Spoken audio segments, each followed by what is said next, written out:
Hoje é o vereador Dante Pinto Lucas, ele que veio conversar conosco sobre o que ele fez em 2011 na Câmara de Vereadores, o vereador que é agora do PSC. Vereador Dante, obrigado pela presença em nosso programa. A pergunta inicial é reta, direta e simples para todos os vereadores. O que o senhor fez na Câmara de Vereadores no ano de 2011? Bom dia. Bom dia, é um prazer estar aqui com vocês. Grande alegria que a gente tenha essa oportunidade de falar com a população, principalmente no assunto importante que é a vida do vereador, né? O que ele fez durante o período que está naquela casa. Bom, basicamente nós trabalhamos em alguns focos esse ano. Um deles é a área de meio ambiente, a outra parte é um problema sério que a gente tem, não do nosso município, mas todo mundo hoje, que é o problema das drogas. São problemas sérios, difíceis de resolução, mas que nós temos buscado, junto com um grupo de pessoas, projetos sérios, fortes, que certamente nós vamos conseguir mudar, pelo menos, essa imagem e essa situação para muitas famílias do nosso município. Nós começamos o ano com um problema muito sério, que nós levantamos a situação das drogas no município, e chegamos à conclusão que muitas das drogas que a gente imaginava que só existisse fora do Brasil, elas já estavam acontecendo dentro do município de Campos. Isso para nós foi uma surpresa muito grande, porque a gente que vive uma realidade, a gente às vezes esquece da realidade dos outros. Isso é um problema muito sério que as pessoas, às vezes, eu sempre digo que o problema das drogas, ele não é um problema nosso, meu e daquele paciente, daquela pessoa que está usando droga. É um problema de todos. E eu cito como exemplo, muitas vezes você vê um jovem, você tem um vizinho, que você sabe que ele é usuário, e você, bom, o problema é dele, ele é meu vizinho, não tem nada com isso. O dia que ele estiver sem droga, ele estiver sem dinheiro, ele mata seu filho na sua porta por causa de R$5 para poder comprar uma pera de crack. Aí o problema passou a ser seu. Então, é isso que é o grande alerta que a gente faz para a população, que a gente não deve fechar a porta para ninguém que está com problema. E isso eu tenho visto isso no dia a dia, porque é uma situação deprimente. Esses dias eu estava vindo de Vitória, que eu estou com minha esposa fazendo tratamento, então nós viemos de Vitória, e na estrada recebi a ligação de uma mãe, de uma esposa, eram umas, acho que 10 horas da noite, ligando desesperada, que o marido dela estava na rua e a ponto já de ser morto, pedindo pelo amor de Deus para ajudar ele, para ele sair do crack, e ele não tinha o que fazer, não sabia, ela era desesperada. Então eu pedi para no outro dia encontrar com ela, temos um encaminhamento, esse jovem já foi internado, e se Deus quiser, meu Pai do céu, vai dar essa força necessária para que essa família possa ser resgatada, e esse jovem possa ser resgatado. E assim nós temos milhares de pessoas. Você hoje falar em Cracolândia dentro do município de Campos, talvez há 6 meses atrás, era um absurdo. Hoje nós temos Cracolândias dentro do município, evidentes, aonde você quiser rodar, você vai encontrar, várias comunidades você vai encontrar. Hoje você acha o crack dentro do município de Campos, como você acha a maconha, em qualquer lugar você acha. Então isso é um problema muito deprimente, porque a gente tem estudado muito sobre isso, nós montamos um grupo de estudos, onde nós queríamos fazer um projeto novo, um projeto diferente, um projeto que não existisse em lugar nenhum, onde você tivesse começo, meio, fim, e, principalmente, nós começássemos a discutir o porquê que esses jovens entraram na droga. Você vê jovens de famílias unidas, sem grandes problemas nessas famílias. Toda família tem seus problemas, mas sem grandes problemas, sem grandes traumas, onde você não conseguia achar justificativa para esse jovem ter desencadeado com a droga. Né? Então, a gente começa a estudar isso aí. Então, nós montamos um grupo, até com pessoas da própria médicos, psicólogos, assistentes sociais, da secretaria, que já vinham trabalhando com alguma coisa com isso, e nós começamos a discutir isso e montar um projeto. Então, o nosso grande projeto hoje nós temos que identificar esses jovens, pegamos esse jovem, fazemos a internação compulsória com o Ministério Público junto. Ele lá dentro da internação, ele vai começar a aprender uma profissão e nós vamos começar a identificar o seguinte, por exemplo, você tem um jovem da Baixada, que ele é usuário. Então, lá nós temos cerâmicas, várias cerâmicas, nós temos indústrias ali que tiveram incentivo fiscal do governo, através do Fundecam. Então, nós vamos começar, nós temos um jovem que eu preciso de empregar, quando ele sair de lá. Então, você tem função aqui de porteiro, então nós vamos capacitá-lo durante a internação para ele trabalhar de porteiro na saída dele ali.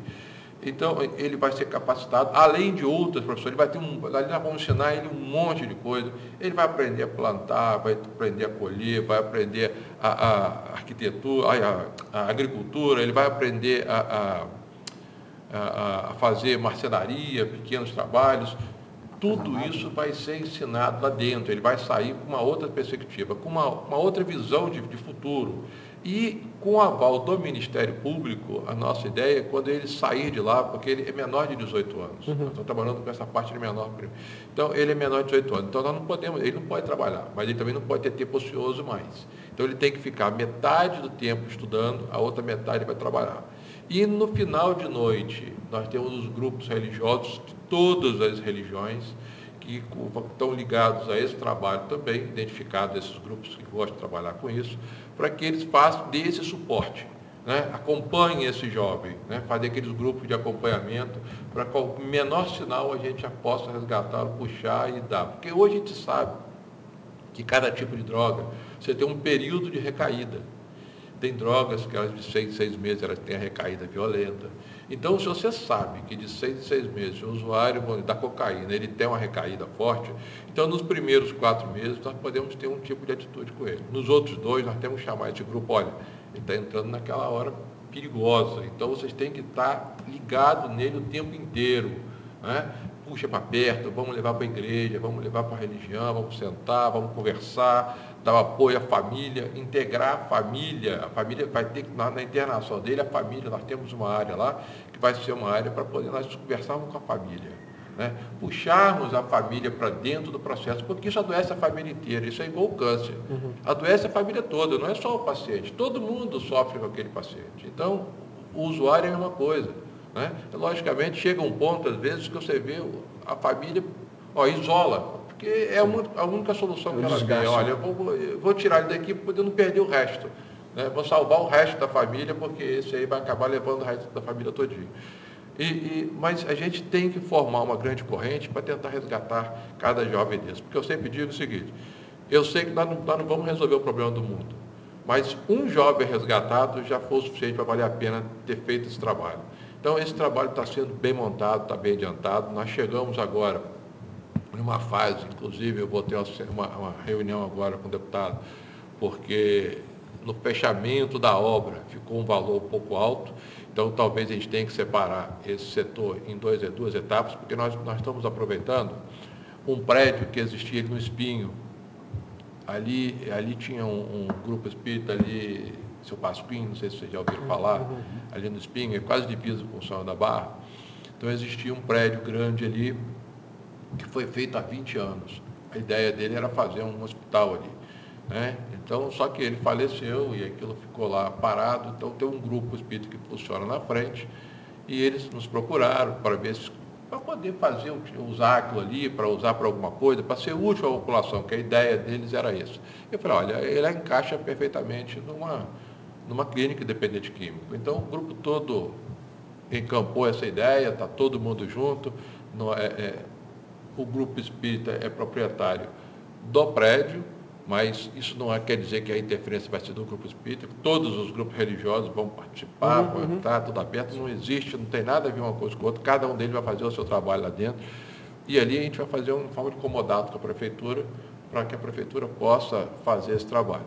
Nós mandamos esse projeto para Brasília, foi aprovado rapidamente esse projeto, inclusive algumas das ações que nós colocamos nesse projeto, que era novidade, já começaram a aparecer no projeto do governo federal, já estão encampando ideias que nós colocamos ali, porque nós entendemos o seguinte, não adianta você internar um jovem, prende ele lá dentro 6 meses, 8 meses, 1 ano. Depois, quando ele sai, ele vai sair para o mesmo lugar, convivendo com os mesmos amigos, com as mesmas amigos, entre aspas, que oferecem a droga a ele, e vai estar no mesmo ambiente, não mudou nada na vida dele.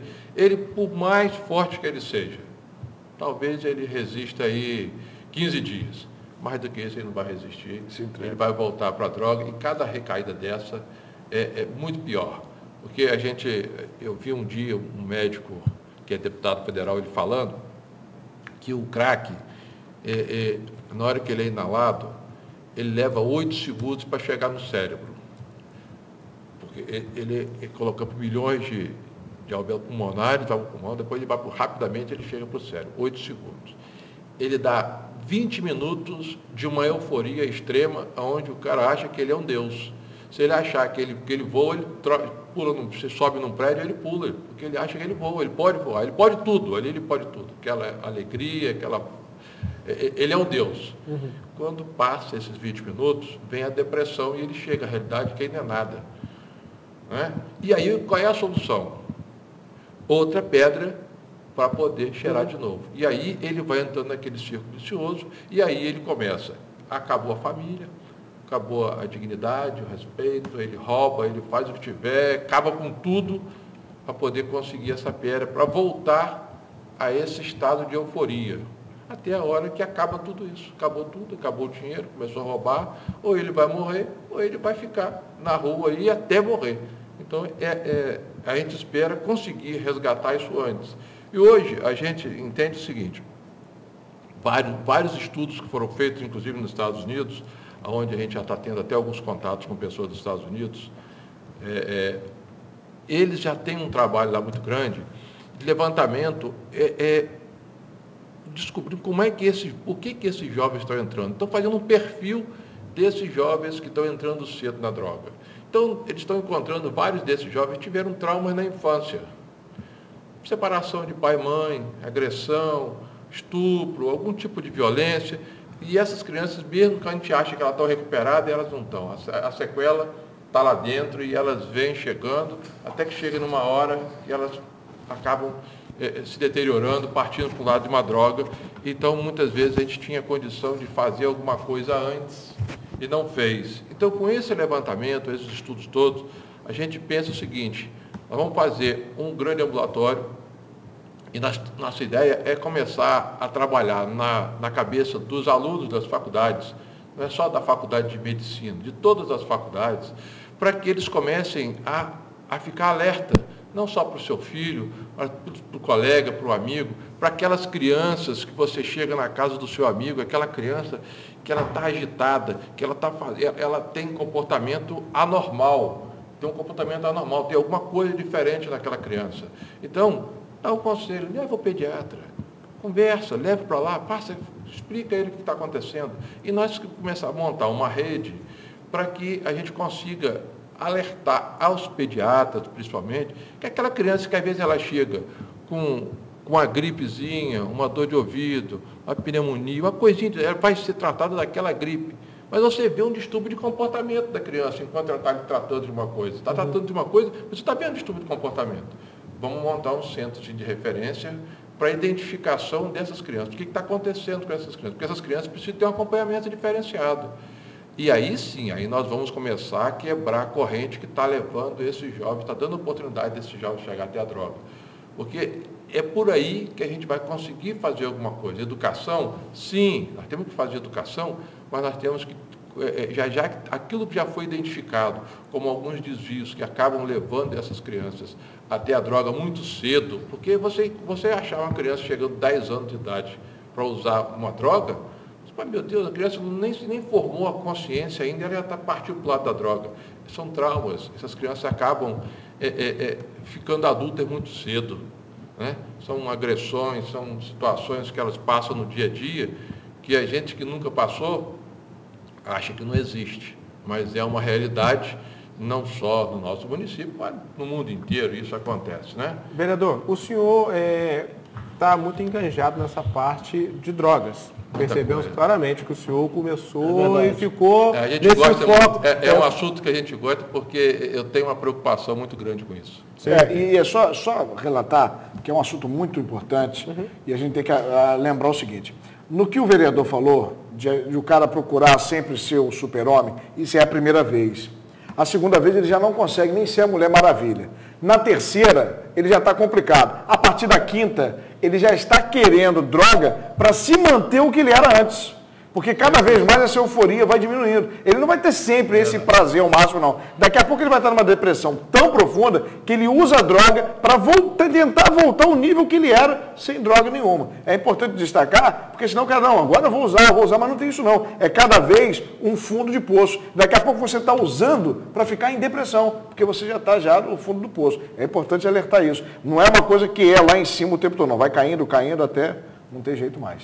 Vereador, o senhor está enganjado, de fato, nessa questão das drogas, no tratamento das pessoas que acabam ficando viciadas, lógico, pelo uso da droga. Mas o senhor acredita também, é importante o tratamento, a recuperação dessas pessoas. Muito. Mas antes de chegar a esse estado da recuperação, o senhor acredita que a prefeitura, já que o senhor é vereador, no nível de esfera do senhor, pode ajudar, por exemplo, tinha as câmeras ali em frente à TV Norte, agora a TV Record. Ali tinha um pequeno tráfico ali, onde as pessoas compravam e acabavam utilizando. Com a colocação da câmera, aquilo ali acabou. Até no De Olho, há uns 2 anos atrás, nós mostramos as imagens, acabando com o tráfico, a Guarda Civil Municipal chegando, a polícia chegando. O senhor acredita, como também sendo vereador da base, o senhor também forçar, de certa forma, que as câmeras possam voltar para que o jovem esteja mais preocupado em ser filmado, em diminuir um pouco o tráfego? Não só pensar na parte final, pensar também no ato de coibir essa oportunidade. Certamente. Eu não sei se o fato, por exemplo, você pegasse uma pessoa que está fazendo tráfico na beira da 28 de março, perto de uma câmera, se nós tirarmos botar mais câmera ali para poder fugir dali, não sei se é a melhor solução, não. Eu acho que quanto mais evidente, mais fácil a polícia apanhar. Você não fica na ilusão que você acabou com aquele ponto, não. Você só mudou o lugar. Com certeza ele agora está em um lugar muito mais escondido, muito mais difícil a poder a polícia achar. Então esse é o grande problema. Então eu acho que a gente tem que montar um sistema de policiamento em que a gente parta com vontade para acabar com isso. Não adianta você achar que você pegando um traficantezinho, um soldadinho aqui ou outro, você resolve o problema do tráfico. Uma coisa que eu, particularmente, sou contrário, eu acho que quem financia o tráfico é o usuário. Eu acho que o usuário tem que ter alguma penalidade. Ele não pode ficar simplesmente como um dependente. Não. Ele sabe que ele banca o tráfico. Alguma coisa tem que ser feita com ele.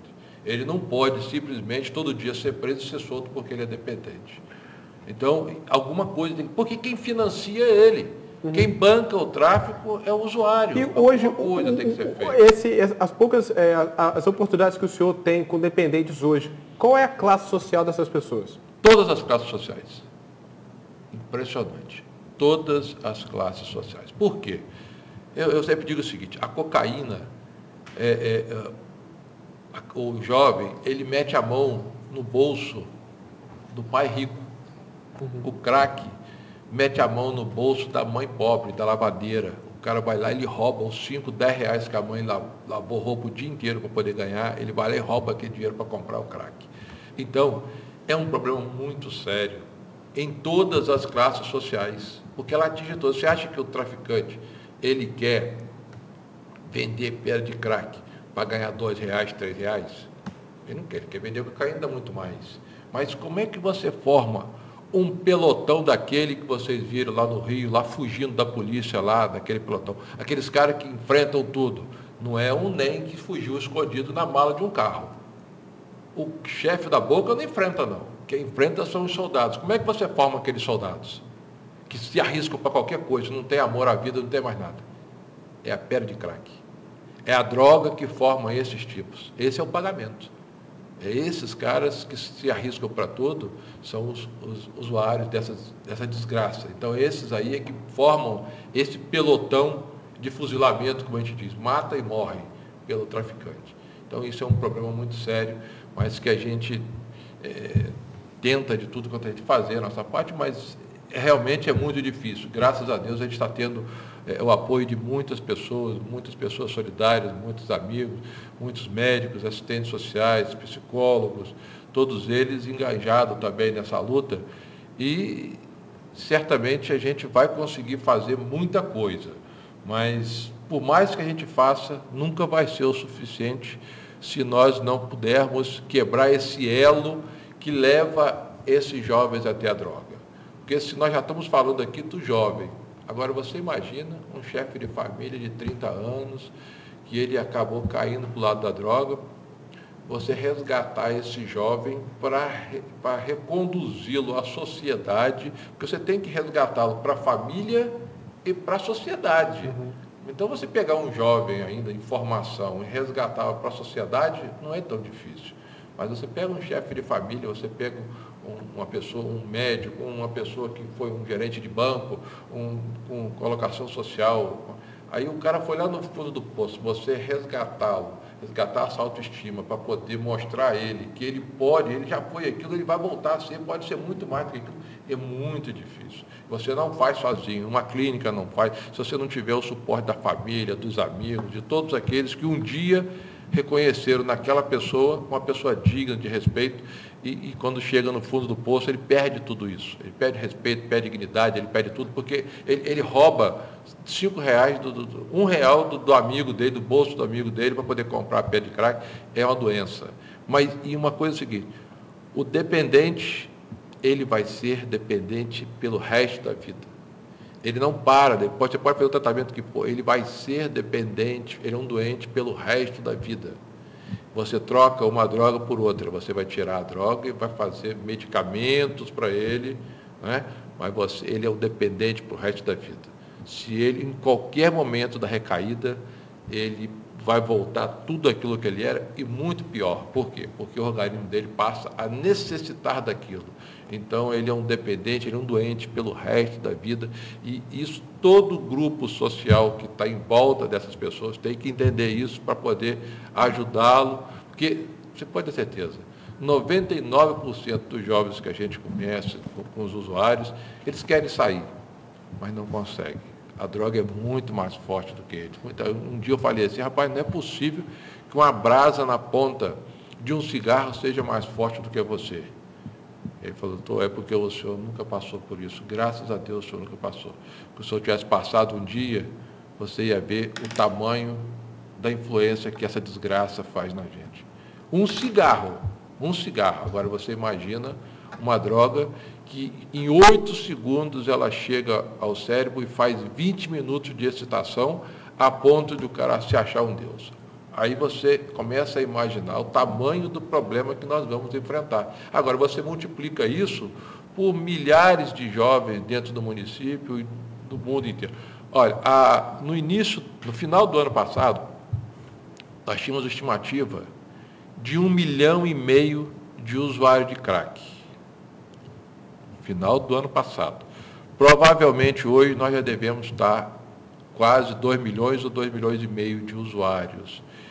Por quê?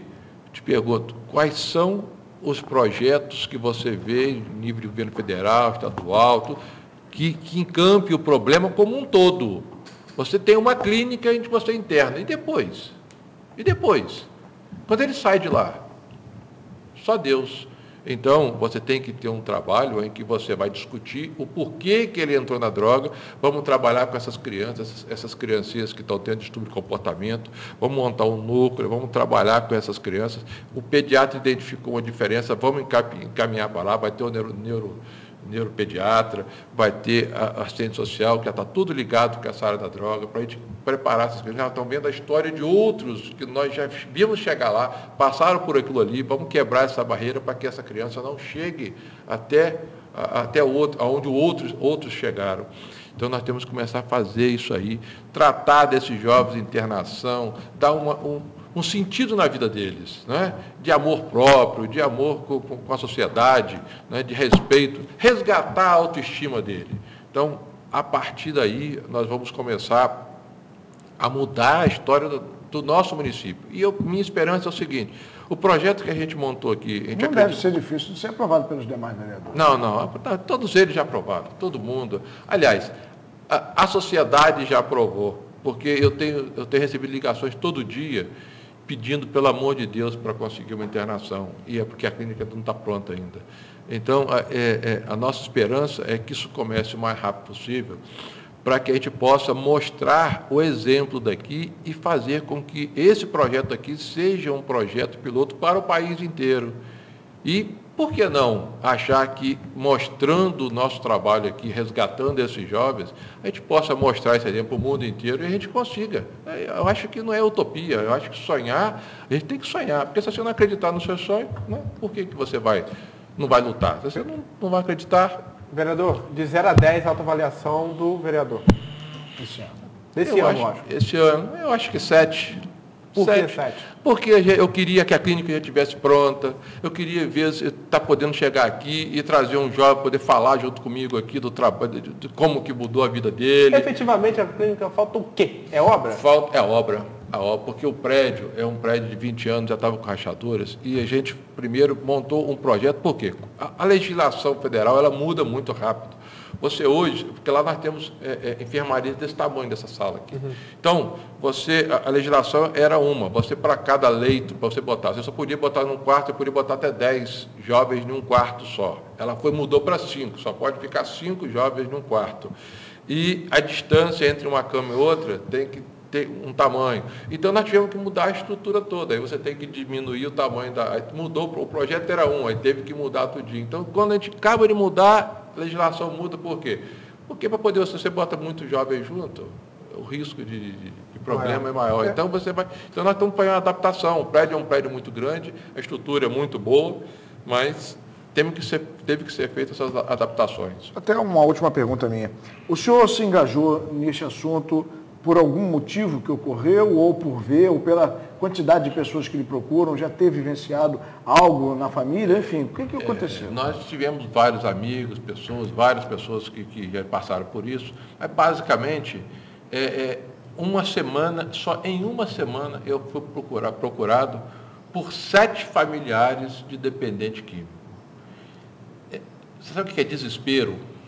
Sabe o que é o pai chegar na sua casa chorando, desesperado, porque já não tinha mais o que fazer, não sabia, já estava a ponto de matar o filho, porque ele já não sabia mais o que fazer, porque senão ele ia acabar matando os irmãos, o resto da família, nesse desespero. Então, chegou uma hora que é muito fácil, foi o que eu falei, você vê o problema do seu lado e fingir que não está acontecendo, é muito fácil. Mas chega uma hora que tem limite, você não consegue mais fingir que não está acontecendo. Então, eu acordei, parece que eu acordei para aquilo ali, né?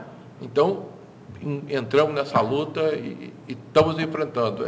Outro exemplo que a gente pode citar é o problema do câncer. Quantas vezes a gente vem falando, o problema do câncer hoje é um problema muito sério. Porque você chega no hortifruti hoje, qual é a verdura que você quer comprar? A feinha toda machucada que está com o furinho do bichinho, ou aquela que está bonitona, verde, não tem um machucadinho? É essa, né? Todo mundo quer comprar essa, né? Por que ela está assim daquela forma? É veneno, é agrotóxico direto naquilo ali. Então, é por isso que nós estamos mudando essa realidade. Olha, eu fiz uma denúncia há muitos anos atrás, quando nós tivemos o acidente na Cataguases, aquele acidente no Rio Paraíba. Falei, olha, no futuro nós vamos viver a consequência disso. Ficou resto de mercúrio no fundo, ficou o resto de sujeira no fundo. Os peixes que nós estamos comprando aqui, esses peixes estão ficando no fundo desse rio, está sendo contaminação, nós estamos pagando essa água. No futuro nós vamos viver esse problema. Então, a quantidade de câncer está aumentando assustadoramente. Eu não posso chegar aqui e dizer que é isso, mas são fatos que se a gente não começar a nos preocupar com o nosso sistema, com o meio ambiente nosso, nós não vamos ter futuro para os nossos filhos, nossos netos não terão futuro. Não adianta achar que a gente planta uma árvore e resolve o problema, que não resolve o problema. O ecossistema, o meio ambiente, ele é muito mais do que uma árvore. Então, às vezes, a gente desgraça tudo, depois a gente quer tentar consertar. Não adianta que aquilo que a natureza fez durante milhares e milhares de anos, você não vai fazer em alguns anos. Então, essa é uma preocupação muito grande. Então, o câncer hoje está disseminado. E aí, a gente vê, eu precisei de passar dentro da minha família, minha esposa teve câncer, para poder eu acordar que nós estávamos com um problema sério com o tratamento do câncer ainda no nosso município, que é o problema da nossa radioterapia, que a gente ainda não tem. Né? Então, isso é uma luta que a gente está pegando. Parece que o deputado agora já conseguiu uma verba em Brasília, mas a gente ainda está numa situação muito difícil, porque, você imagina, vai entrar a licitação, vai comprar essa máquina vai passar, é importada, até acabar a licitação para ela chegar, até a saída do porto, demora. Quando ela chegar é que vai comer, porque cada máquina tem um suporte para poder colocar. Então, você começa a fazer a obra estrutural dela depois que você define qual é a máquina que chegou. Uhum. Então, você vai começar, talvez essa máquina, daqui a um ano, ela não... 2 anos. 2 anos para ela começar a funcionar. E hoje nós temos uma demanda hoje reprimida de mais de 100 pacientes esperando na fila para tratar de câncer. Então, você imagina, você está com seu pai, com câncer identificado, precisa de começar uma radioterapia, aí você fala, bom, agora aonde é que tem? Tem no Rio, tem Muriaé, tem Vitória, tem Itapiruna, aí você começa a correr atrás.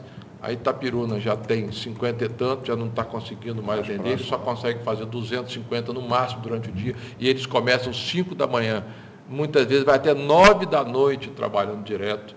Aí você tem que fazer, aqui nós temos que criar uma casa de apoio, porque você imagina, uma pessoa que mora lá dentro do Imbé. Eu posso, desculpe cortar o senhor, eu posso ser mais prático. A fragilidade do nosso sistema hoje de Campos é tamanha, que nós tivemos um companheiro aqui nosso, o Edson Vando, o Edinho, a mãe dele teve câncer.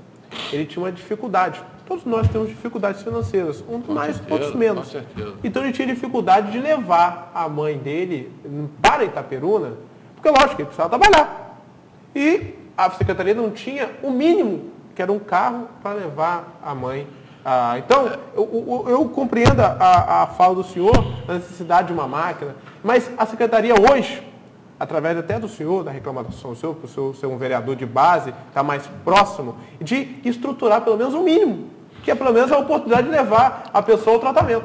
Na verdade, hoje a gente tem um ônibus, tem uma van levando, mas você imagina, você faz um tratamento, o médico programa o tratamento durante um mês, de segunda a sexta, todo dia faz a sessão de radioterapia, aí dá um intervalo sábado e domingo, é tratamento de um mês, são 21 sessões, vamos dizer. Aí, hoje, na hora de sair, o ônibus dá um defeito. Tem que ter um reserva. Como é que você vai fazer? Então, essa estrutura tem que ser montada, é o que eu estou falando com você. E, além disso, todos os dias está chegando pacientes novos. Está saindo, mas a quantidade de pacientes que acabam o tratamento é menor do que a quantidade de pacientes que vão chegando ao sistema. Até porque você melhorou a quantidade de diagnósticos, a aparelhagem está facilitando o diagnóstico desses tumores, desses cânceres, é muito mais precoce, muitos deles. Uhum. Então, você conseguiu fazer o diagnóstico. Aonde que faz diagnóstico? Campos. São da Barra faz? Carapebus faz? Samão faz? São Fidélis faz? São Francisco faz? Mas em Campos. Aí, muitos desses pacientes, ele vira o paciente de Campos. A pessoa bota o endereço de Campos para poder entrar no sistema como de Campos, porque aí Campos se vira para poder levar para fazer tudo. Muitos desses... Olha, para mim, doente é tudo igual, não interessa de onde ele é, nós temos que resolver. Mas eu sempre digo o seguinte, hoje nós temos que ter uma unidade dentro da secretaria, uma que faz o trabalho interno, e tem que ter uma outra que vai fazer o trabalho em relação ao governo federal e ao governo estadual. Porque nós não podemos também ficar assumindo o problema de todos os municípios. Sim. Nós temos que aceitar o paciente, sim, mas existe algumas câmaras, que são câmaras de compensação, que a gente chama, em que existe um resíduo, um recurso que vem do SUS, que ele fica guardado no governo do Estado, exatamente para poder você tirar do município A, em vez de, você vai tirar do município, você vai tirar do governo do Estado, já fica com a reserva, para poder bancar esse tratamento desse paciente de São Fidélis, que está vindo para Campos. Por quê? Porque não é Campos que está tratando só ele. Campos está levando para Itapiruna para tratar. Isso está falando, entendeu? Então, não é, o paciente é tudo igual, mas nós temos que ter esse trabalho todinho para integrar, para mostrar mostrar a realidade que está acontecendo, para que a gente possa trazer esse recurso para cá e garantir esse atendimento à população.